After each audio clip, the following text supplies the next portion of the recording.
Donc, nous allons parler ce soir un petit peu de la vaccination anti-hépatite A, pourquoi elle est introduite en Tunisie et avec quelles modalités. Et tout d'abord, pour introduire l'hépatite virale A, comme vous le savez tous, c'est une infection à transmission orofécale, avec une incidence annuelle qui est très variable d'un pays à un autre, aux alentours de 1,4 million par an, mais c'est surtout très variable en fonction des conditions socio-économiques et des niveaux d'hygiène des différents pays. Dans les pays développés, le contact est de plus en plus rare avec le virus. Vous voyez les chiffres qui sont enregistrés en France. Uniquement 5% des enfants de moins de 15 ans ont eu un contact avec le virus, ce qui fait que l'immunité collective naturelle est de plus en plus faible. Bien entendu, conséquence à cela, une réceptivité au virus qui est augmentée. Et c'est une infection qui va sévir sous un mode sporadique, quelques cas. En général, c'est des contaminations indirectes ou le classique retour des vacances des pays du Maghreb. Ce qui est capital à savoir, c'est que c'est vrai que la maladie, elle est beaucoup plus rare, mais quand elle survient à un âge avancé et elle est plus grave. Pour les pays en voie de développement, ça va se voir sous forme de petites épidémies communautaires qui sont très en rapport avec les conditions d'hygiène et d'assainissement précaires. Quelle est la prévalence au Maghreb? C'est vrai qu'il y a beaucoup de papiers tunisiens, quelques papiers marocains, mais peu de papiers algériens ou mauritanais. Et la prévalence globale, tout pays Maghreb confondu, aux alentours de 90% d'enfants qui contactent l'infection avant l'âge de 10 ans. Par contre, ce qui nous intéresse aujourd'hui en particulier, c'est la situation en Tunisie. C'est classique de dire que l'infection par le virus de l'hépatite A Tunisie par de petites épidémies printanières annuelles. En général, on voit ça au mois de mars-avril. Juste un petit rappel sur les modes de transmission. Sachez que c'est un virus qui est excrété par voie fécale avec des concentrations extrêmement élevées et surtout une résistance importante au milieu extérieur. Ce qui fait que la contamination, elle est essentiellement orofécale. Ça va se faire par contamination de personne à personne, donc au milieu intrafamilial, exceptionnellement dans des milieux de personnes homosexuelles, mais en général, c'est une contamination directe intrafamiliale. Un peu plus rare, une contamination indirecte par des aliments souillés ou par une eau qui a été contaminée. Les classiques contaminations par consommation de coquillages qui sont souvent notés en Europe. Exceptionnellement, il y a des cas qui ont été décrits de contamination parentérale, mais ça reste vraiment rare, parce qu'il faut quand même que la personne soit ou présente un don de sang alors qu'elle est en pleine infection, et ça, c'est vraiment très rare. Voilà la répartition mondiale, et tout de suite, on distingue 4 zones où le virus va se comporter de façon qui est différente. Dans les zones à endémicité élevée, en général, il y a une circulation libre et très, très fréquente du virus qui fait que les enfants vont attraper l'infection à un âge très précoce et au-delà de 15-20 ans, pratiquement toute la population est immunisée et donc on parle d'une immunité collective plus ou moins universelle. Les pays à endémicité intermédiaire, dont se situe la Tunisie, existent un petit peu dans tous les continents. Par contre, les pays à faible endémicité, tels que l'Europe et un peu l'Asie, l'Amérique du Nord, voilà. Ces pays-là, avec une faible endémicité, le virus va circuler de façon très, très ralentie, mais il n'a pas complètement disparu de ces pays-là, ce qui fait qu'on peut de temps en temps entendre parler de quelques contaminations indirectes par consommation de produits qui a été contaminé, en particulier les coquillages. Donc ce n'est pas, c'est une circulation qui est ralentie, mais le virus existe toujours. Par contre, ce qui est différent dans les pays de très très faible endémicité, là, il n'y a plus de virus, il n'y a plus de circulation, et du coup, ces populations ne font pas développer d'infections dans ces pays-là, mais par contre, ça les rend très vulnérables à développer des infections quand ils voyagent dans des zones de haute endémicité. Quelle est maintenant la situation épidémiologique en Tunisie?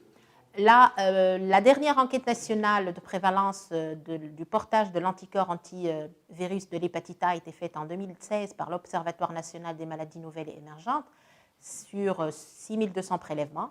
C'est la dernière enquête dont on dispose. Et la prévalence nationale a été estimée à 79%. Avec une distribution géographique qui varie en fonction des zones. Donc la maladie, et ça on le sait, Elle est plus fréquente au sud, un peu moins fréquente, mais ça reste quand même une prévalence élevée dans le centre-ouest. Et la maladie, elle est moins fréquente dans les zones côtières. Donc cette courbe-là, elle est intéressante, qui a été faite durant cette étude-là, parce qu'elle montre l'évolution en fait de la prévalence de l'anticorps en fonction de l'âge. Et là, on assiste à une modification de l'aspect de cette courbe qui va être mobilisée vers la droite, puisque l'immunité, elle est de plus en plus tardive. Et sur cette courbe-là, donc sur cette dernière étude, déjà vous voyez que là, il ne faut pas que je fasse des bêtises. Voilà. Bon, c'est pas grave. Donc, les enfants de moins de 15 ans ont uniquement 40% de chances d'avoir attrapé l'infection par le virus. Donc, qu'est-ce qui s'est passé en Tunisie durant ces dernières années? C'est carrément une transition épidémiologique avec une baisse de l'immunité, puisqu'avant on parlait de 90% de portage de l'anticorps, là on parle tout âge confondu de 80%, avec une diminution de l'immunité chez les enfants de moins de 10 ans. Et là, carrément, chez les enfants entre 10 et 15 ans, on est aux alentours de 40% de chances d'avoir attrapé l'infection et d'avoir un anticorps positif. C'est très important ces chiffres-là parce que ça va conditionner la décision de la vaccination à l'échelle de masse. Donc, si on veut récapituler, qu'est-ce qui s'est passé en Tunisie durant les 20 ou les 30 dernières années? Certes, une infection moins fréquente, et ça on le vit, parce qu'il y a une amélioration des conditions d'hygiène et des conditions socio-économiques en général. Bon, ce n'est pas encore parfait, mais ça, il faut l'admettre qu'il y a une amélioration. Une évolution qui se fait par pic épidémique, et ce n'est plus la forme endémique. Ça reste fréquent, mais la transmission, elle est plutôt indirecte, et on voit peu de cas de transmission directe. L'acquisition de l'infection, par conséquent, va se voir à un âge un peu plus tardif, puisqu'on n'est pas immunisé très tôt dans la vie, avec, par conséquent, une séroprévalence qui dépassait les 90% chez les adolescents. Là, on a une diminution de l'immunité, et jusqu'à l'âge de 20-30 ans, on a pratiquement 50% uniquement des individus qui sont immunisés. Avant, quand on arrive à l'âge adulte, on a soit fait l'infection ou au moins été en contact avec le virus, et donc quand on fait une hépatite aiguë à l'âge adulte, on a peu de chances que ça soit une hépatite A. Donc avant, c'était uniquement 2 à 4%. Maintenant, les chiffres s'élèvent aux alentours de 18%. Donc, si on veut conclure, quels sont les messages clés à retenir de cette transition épidémiologique? La Tunisie est carrément un pays à endémicité intermédiaire, ça c'est pas mal. Ça reste fréquent, mais c'est moins fréquent que les années 60 et les années 70. Mais surtout, il y a un décalage de l'âge de survenue de l'hépatite A vers l'âge de l'adolescence et de l'adulte jeune. Par conséquent, on a des adultes qui sont un peu moins immunisés qu'avant. Et donc, quand ils font une infection, il y a de fortes chances que l'infection soit aiguë, soit symptomatique et une infection qui est grave. Donc, on fait moins d'infections, mais quand on la fait à l'âge adulte, l'infection risque d'être grave. Là, c'est une étude qui a été faite au CHU Sahlou pour voir un petit peu la transition et l'évolution du portage de l'anticorps par le virus de l'hépatite A.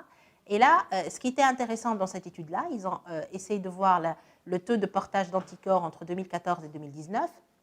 Bon, c'est vrai que 57% des prélèvements étaient pédiatriques. C'est une série qui est quand même assez intéressante parce qu'ils ont étudié 1260 prélèvements. Mais par contre, on a assisté à une diminution entre 2014 et 2016. Mais par contre, une recrudescence à partir de 2017. Donc ça, c'est intéressant à savoir. Voilà. Arrivons maintenant aux manifestations cliniques. C'est vrai que l'hépatite virale A est souvent asymptomatique, mais la fréquence des formes asymptomatiques augmente chez les enfants quand ils sont jeunes. Plus l'enfant est jeune et plus il y a de fortes chances qu'il fasse une infection asymptomatique. Par contre, chez les adultes font un peu plus de formes symptomatiques. L'incubation, c'est classique c'est 2 à 6 semaines. Classiquement, c'est une forte asthénie, mais surtout, c'est une asthénie qui va traîner. Elle peut arriver jusqu'à plusieurs mois, avec beaucoup de fièvre, avec des signes digestifs. Souvent, c'est des patients qui arrivent et qui est aux urgences avec des symptomatologies digestives et parfois on passe à côté du diagnostic quand il n'y a pas d'ictère. Pensez également à l'hépatite virale quand il y a des douleurs abdominales fébriles, même quand il n'y a pas d'ictère. L'ictère est très inconstant. Quand il est là, en général, il coïncide avec le pic des transaminases. En général, il apparaît une semaine après le début des symptômes et il est fréquent quand l'enfant est grand. Est-ce qu'il y a une possibilité de réinfection dans ces zones-là? Ben oui, il y a une possibilité de réinfection quand on est dans une zone d'endémicité élevée ou moyenne. Mais ce qui est intéressant, c'est que même si on est réinfecté, on fait une forme en général infraclinique. Pourquoi? Parce que c'est une maladie qui a à fort pouvoir immunogénique. Et du coup, même si on fait une réinfection, on fait une forme très peu symptomatique ou carrément asymptomatique. Mais par contre, ça peut tourner mal, malheureusement. On peut présenter des formes graves avec un temps de QI qui est inférieur à 50%. Dans les services de pédiatrie, c'est pratiquement le quart des hépatites aiguës graves sont des hépatites virales A. On peut carrément faire des formes fulminantes et c'est ça toute la gravité de la maladie. Chez l'enfant, c'est 0,1 à 0,3%, mais comme on l'avait dit tout à l'heure, chez l'adulte, le risque de développer une hépatite fulminante est plus élevé. Il peut atteindre 1,8% après l'âge de 50 ans. Les formes d'hépatite virale A fulminante sont très graves, avec une mortalité qui est très élevée. Pourquoi? Parce qu'il y a un foie qui est carrément nécrosé et avec des possibilités de récupération cellulaire qui restent faibles. Donc 30% de mortalité en l'absence de transplantation. Et quand le facteur 5 est inférieur à 30% avec une encéphalopathie, il y a très très peu de chances de récupération en dehors d'une greffe du foie parce que, comme on l'a dit, c'est des cellules qui sont complètement nécrosées. L'hépatite virale A également peut évoluer vers des modes inhabituels, une forme à rechute.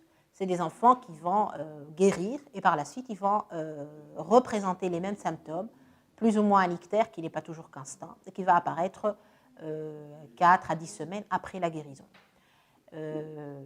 En général, les formes à rechute évoluent favorablement vers la guérison. Une forme aussi particulière, c'est les cholestases prolongées. Et dans notre série, ce qui était particulier, c'est que ces formes de cholestase prolongée avaient révélé une hépatite auto-immune chez deux enfants. Bon, il y a des formes également cliniques, mais qui n'ont pas vraiment qui n'ont pas un pronostic défavorable. C'est les cholécytes alithiasiques, mais il faut les connaître pour ne pas passer à côté d'une hépatite virale A, surtout en matière de prise en charge familiale. Donc ces symptômes sont très variables en fonction de l'âge. Les enfants infectés avant 6 ans sont peu symptomatiques.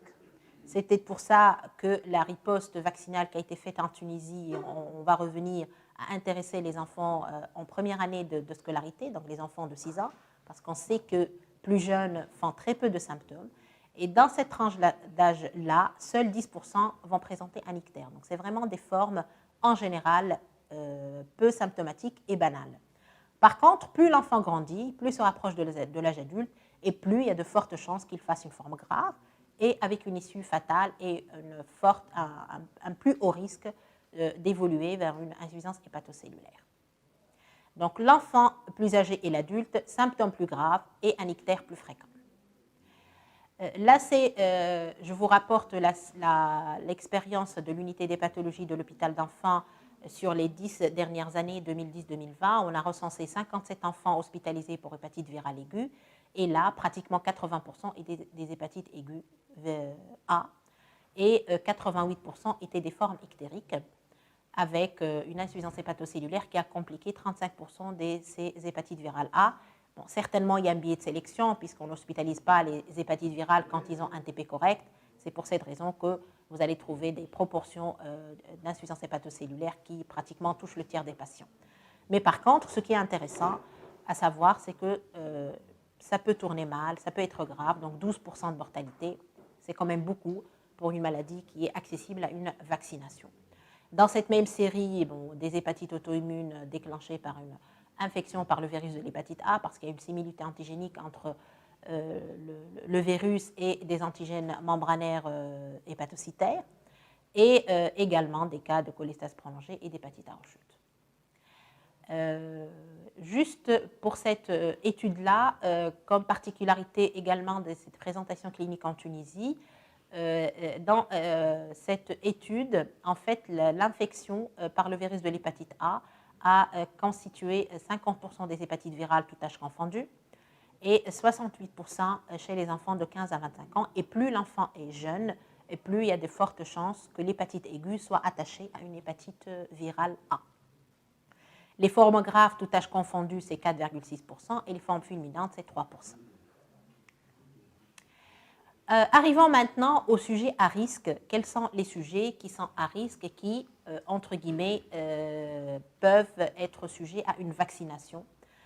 Toute personne qui n'a jamais été vaccinée ou infectée, bon ça c'est évident. Dans les zones à forte endémicité, ça touche la petite enfance. Et donc, c'est les petits-enfants qui sont à haut risque d'attraper la maladie. Par contre, quelle que soit la région, bien entendu, quand on a une zone avec un assainissement insuffisant, un manque d'eau potable, en particulier dans certaines écoles de la périphérie ou dans des villages lointains où on peut assister parfois à des épidémies, parce que c'est des écoles où il n'y a pas d'eau potable en quantité suffisante. Quand il y a une cohabitation avec une personne infectée, quand il y a un déplacement de personnes non immunisées dans les zones de forte endémicité, surtout quand ils viennent d'une zone de très faible endémicité, donc ils sont à haut risque d'attraper l'infection, et chez les adultes dans certaines situations particulières de consommation de drogue ou d'homosexualité. Donc, quels vaccins existent sur le marché international? Plusieurs vaccins injectables, mais pratiquement tous inactivés, qui sont disponibles depuis plusieurs années. Et là, on a quand même une expérience qui date à peu près de 17 ans, voire plus.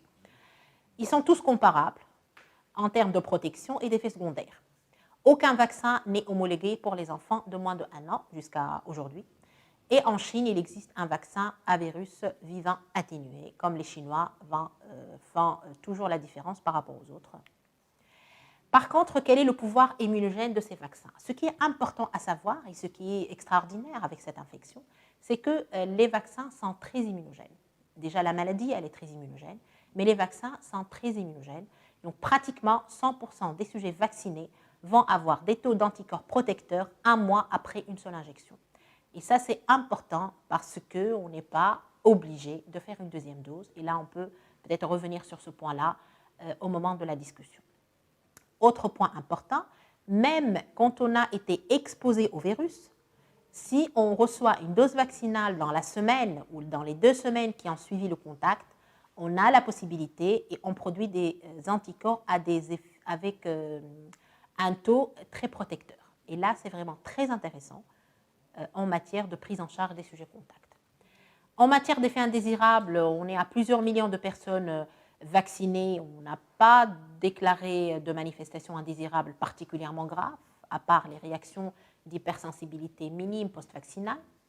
Et ce vaccin peut être administré soit dans le cadre de programmes de vaccination habituels des enfants, mais également chez les voyageurs en association avec d'autres vaccinations. Là, je voulais présenter cette série qui était quand même très ancienne, qui a été faite en Argentine, pour voir l'effet d'une dose. C'est parmi les articles les plus anciens qui ont évalué l'effet d'une dose unique de vaccination contre le virus de l'hépatite A, et ça a donné une disparition complète des formes fulminantes, des décès et des greffes par infection par le virus. Revenons maintenant à la question cruciale, et on va certainement revenir au moment de la discussion, 1 ou 2 doses. Ce qui est actuellement admis par la majorité des papiers, c'est que les taux d'anticorps après une dose de vaccin restent à des taux protecteurs pendant plusieurs années, malgré que l'évolution de ces anticorps prend et décrit 4 phases. C'est vrai qu'il y a une élévation, puis ça va diminuer, ça va rester en plateau, puis une diminution très très lente, mais même avec ces 4 phases-là, on reste avec des taux protecteurs, bien que les fabricants recommandent d'administrer 2 doses pour garantir une protection maximale. Mais je pense que cette question, actuellement, elle est plus ou moins clôturée par la majorité pour dire qu'une dose est suffisante, surtout quand on raisonne vaccination de masse. Le vaccin le plus anciennement utilisé, c'est le Avrix. Là, on est à pratiquement 18 ans de recul, et donc on peut donner des conclusions en matière de pouvoir protecteur des anticorps. Sachez qu'avec le Avrix, on a des anticorps persistants avec un taux protecteur plus de 20 milliunités par ml au moins 10 ans et même 17 ans après. Donc c'est quand même assez intéressant pour défendre l'hypothèse d'une dose suffisante. Donc effet protecteur même après disparition des anticorps, il y a certains auteurs qui ont parlé de ça et ils incriminent la mémoire immunitaire. Donc qui vacciner maintenant? Quand on est en situation de comptage, il suffit de vacciner dans la semaine qui a suivi le comptage les sujets contacts. Et quand on parle de sujets contacts, c'est les sujets qui vivent sous un même toit, pas les collègues lointains, plus ou moins lointains. Et on n'a pas besoin de faire une sérologie. En dehors du comptage, pour les enfants qui ont échappé à la vaccination en Tunisie, parce qu'elle a été introduite en 2019, les hépatopathies chroniques, il faut absolument les vacciner. Et là, c'est obligatoire, parce qu'une infection par le virus A ne va qu'aggraver la situation. Les pays développés préconisent de vacciner les voyageurs quand ils partent en pays d'endémie, les sujets contacts, les jeunes des établissements pour enfance, quelques professions à risque, les collectivités fermées et d'autres sujets à risque. Et pour ces pays-là, vraiment une vaccination systématique n'a pas vraiment une rentabilité retenue par tout le monde. Par contre, pour les pays à endémicité intermédiaire, et c'est le cas de la Tunisie, la vaccination de masse, elle est très très recommandée et ça constitue en fait l'exemple ou le terrain typique d'indication à une vaccination de masse. Qu'en est-il pour la vaccination de riposte en cas d'épidémie? En Tunisie, en 2017, on a vécu des épidémies d'hépatite A avec 2 décès qui ont entraîné une réaction médiatique extrêmement violente en milieu scolaire et ça a poussé les autorités à faire une vaccination de riposte et ça a très très bien marché. Mais par contre, cette vaccination de riposte doit obéir à des règles. Quand elle est faite, il faut qu'elle soit bien faite, sinon ce n'est pas la peine. Il faut tenir compte de la faisabilité, de la mise en œuvre rapide d'une vaste campagne de vaccination. Il faut que ça soit fait rapidement. Et c'est d'autant plus efficace quand, si la communauté est petite, donc il faut cibler la zone qui a été sujet à ces épidémies. La campagne, elle doit débuter précocement pour qu'elle soit efficace. Et si on la parvient à une forte couverture de plusieurs tranches d'âge dans la zone en question.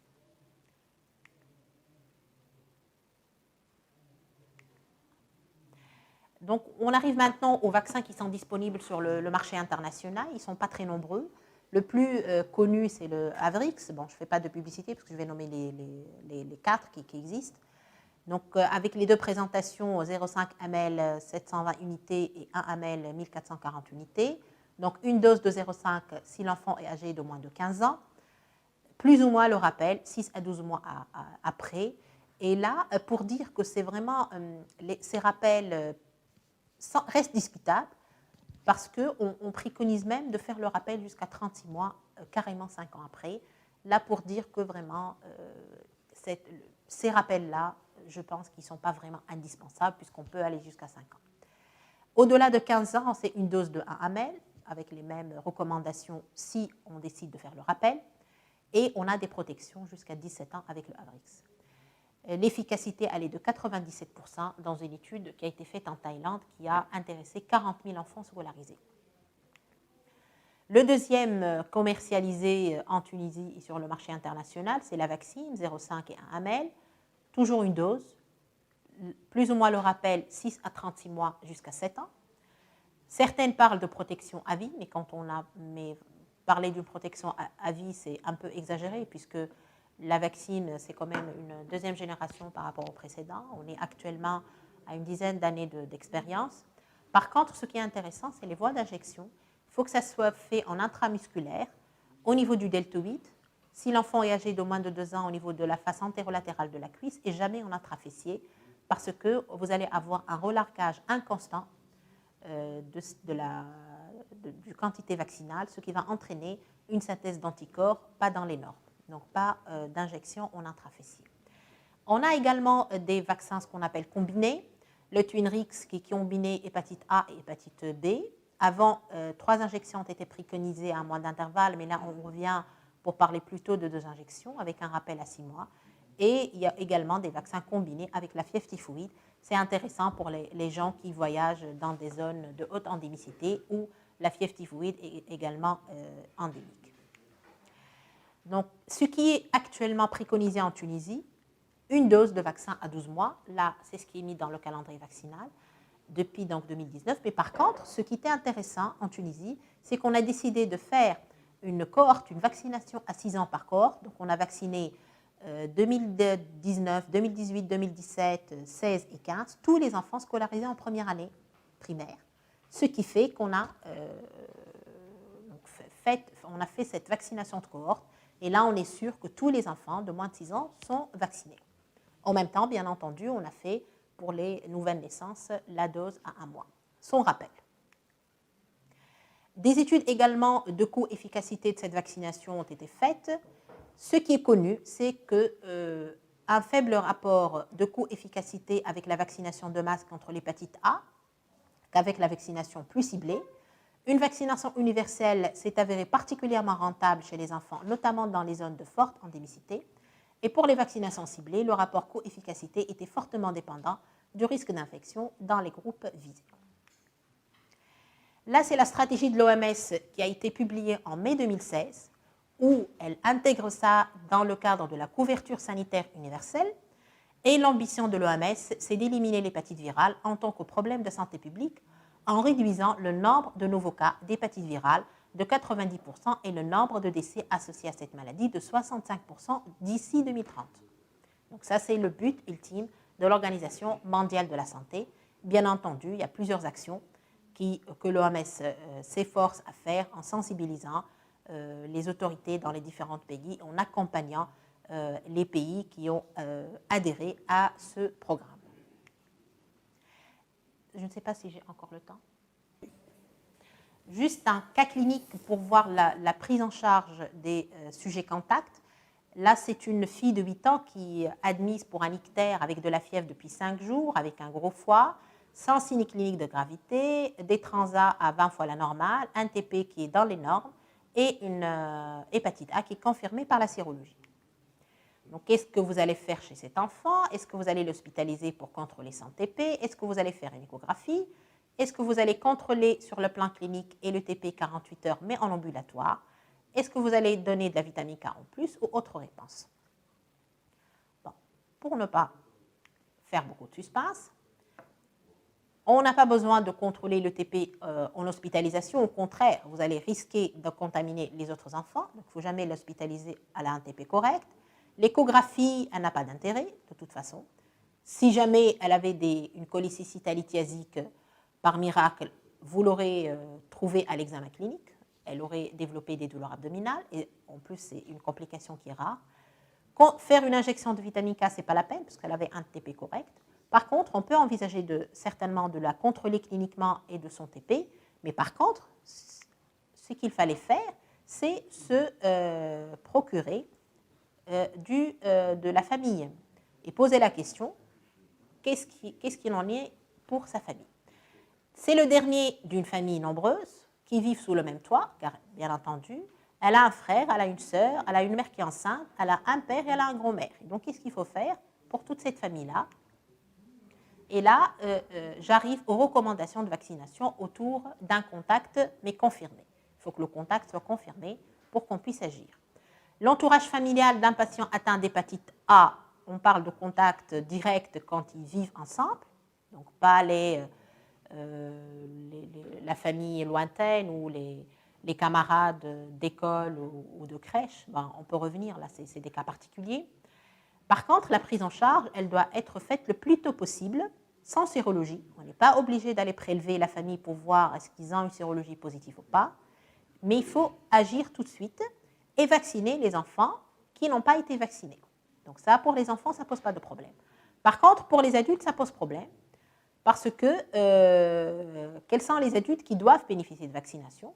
C'est différent. Là, c'est les recommandations françaises, mais chez nous, et certainement on peut revenir sur ce point-là dans la discussion parce qu'on n'a pas le même profil sérologique. Là, c'est les recommandations françaises. On recommande de vacciner les contacts qui n'ont pas séjourné plus d'1 an dans un pays de forte endémicité, qui sont nés au-delà de 1945, mais là, c'est une publication ancienne, là, peut-être au-delà de 1955. Les enfants ou les adultes qui ont des conditions précédentes, qui n'ont pas fait d'ictère dans les antécédents, qui n'ont pas été sujets à des prélèvements sérologiques. Donc tous ces sujets-là peuvent être sujets de vaccination. En Tunisie, les enfants, oui, qui n'ont pas été vaccinés. Les adultes, ici on revient à la courbe de la prévalence des anticorps dans la population tunisienne. Je pense qu'au-delà de 20 ans, on peut être à l'aise et ne pas vacciner parce qu'on estime qu'au-delà de 20 ans, on a 90% de chances d'avoir des anticorps et d'avoir déjà été en contact avec le virus. Donc vraiment en Tunisie, je pense que 20-30 ans, c'est le maximum pour une prise en charge vaccinale des sujets contacts. Là, c'est pour voir l'efficacité de cette vaccination contre l'hépatite A dans les sujets contacts. Donc, vous voyez que vraiment, il y a une réduction spectaculaire de l'infection quand on instaure une vaccination précoce en cas de contact. Donc, bien entendu, la vaccination n'est pas suffisante. Il faut toujours travailler sur l'amélioration des mesures de prévention, surtout au niveau des écoles et les établissements qui sont visités par les élèves et par les jeunes, les maisons de culture, les maisons de jeunes, etc. Donc, il faut améliorer les conditions d'assainissement, la sécurité sanitaire, veiller au contrôle des aliments, les moyens pour réduire la propagation du virus, l'élimination des eaux usées de manière adaptée dans les communautés, l'irrigation aussi par les eaux usées qui pose problème dans certaines zones agricoles. Et pour finir, donc, les messages clés. Certainement, la vaccination doit s'intégrer dans un plan global de prévention pour évaluer l'impact économique de cette action. Ça a été fait en Tunisie et on a décidé d'instaurer une vaccination contre le virus de l'hépatite A après plusieurs enquêtes, dans la plus globale qui a été faite en 2016 par l'Observatoire national. Donc, la décision de vacciner systématiquement les enfants dépend de la proportion des sujets sensibles dans la population et du niveau d'exposition. Et ce qui ressort de tout ça, c'est que les pays d'endémicité intermédiaire tirent le meilleur parti d'une vaccination universelle des enfants parce qu'ils sont dans des situations intermédiaires. Ce n'est pas la situation d'une immunisation très très répandue et ce n'est pas non plus la situation d'une infection et d'une circulation faible du virus. Donc, c'est vraiment la situation idéale pour instaurer et pour voir des effets directs d'une vaccination de masse. Les pays de faible endémicité peuvent envisager de vacciner les adultes à haut risque ou en cas de départ dans des zones de haute endémicité. Dans les pays de forte endémicité, l'usage du vaccin sera limité, la plupart des adultes ayant été immunisés de manière naturelle. Et dans ces zones-là, déjà à 20 ans, pratiquement plus que 95% des sujets ont déjà attrapé la maladie. Restent quelques questions en suspens. Jusqu'à quel âge vacciner, surtout en cas de sujets contacts? Là, en Tunisie, on a choisi de vacciner que les enfants. La deuxième question, qui peut également être posée tout à l'heure, c'est la deuxième dose. Bon, il y a peut-être dans notre contexte national, je pense qu'il vaut mieux aller vers une dose unique et suffisante, du moins quand on raisonne à l'échelle nationale, à une grosse échelle, mais par contre, c'est légitime de continuer à poser cette question. Et je vous remercie et j'espère que j'étais dans les temps.